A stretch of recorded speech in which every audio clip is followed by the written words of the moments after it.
Welcome, welcome, welcome. This is Long Story Short, and I am your host, Kijan Haynes. All right, let's get started. The past couple weeks have been like a dress rehearsal for hell. It's been hot, and all of this sunny weather is going to waste because I can't go to the beach.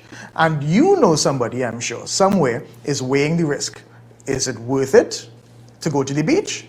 Or do I risk going to jail? Or do I just stay home and sleep and bake under the sheets? But I'm sure that some of you Trinis living in the remote areas, or those of you who have your private beaches and pools, are just living the life, skirting away on technicalities. When you are ill, whose hospitals are you going to? Whose healthcare workers are going to take care of you? Your own? You have oxygen in your house? You have a heart monitor in your house? You have a ventilator in your house? You have IV set up in your house?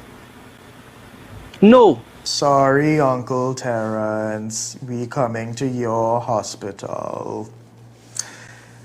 Many times I'm asked, Kijan, why don't you go into politics? Me and all you? I don't want children. Because you see, as Trinis, we are a bunch of petulant, whiny people.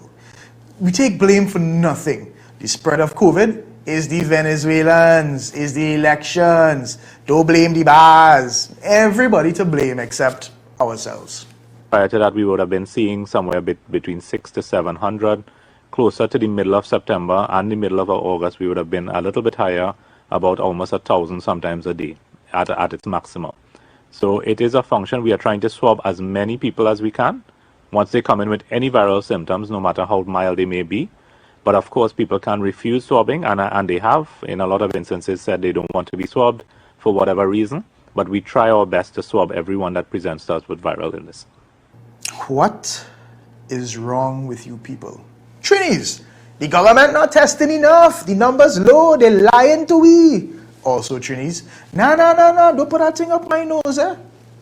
Do you not want to have carnival? Because that's how you not have carnival.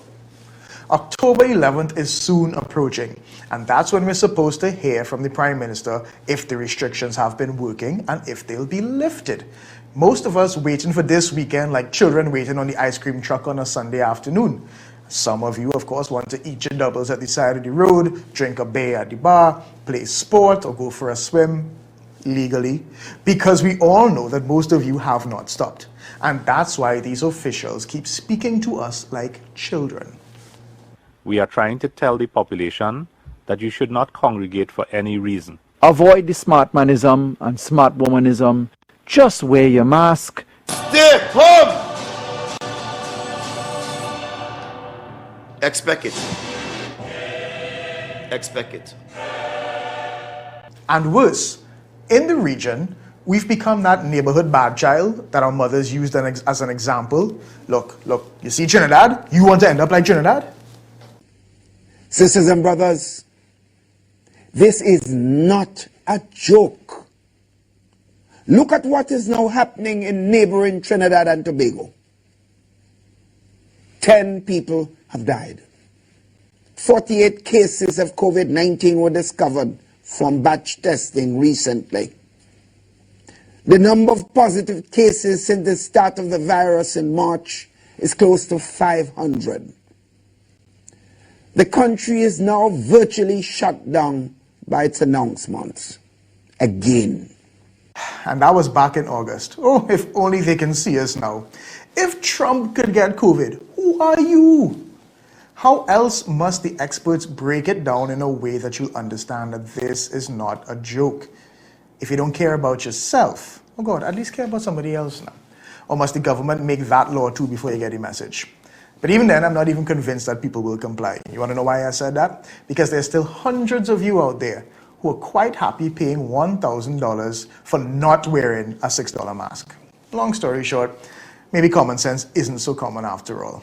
Let's take a break. But first, next week, we have a buff coming for the government because they're leaving citizens outside the country.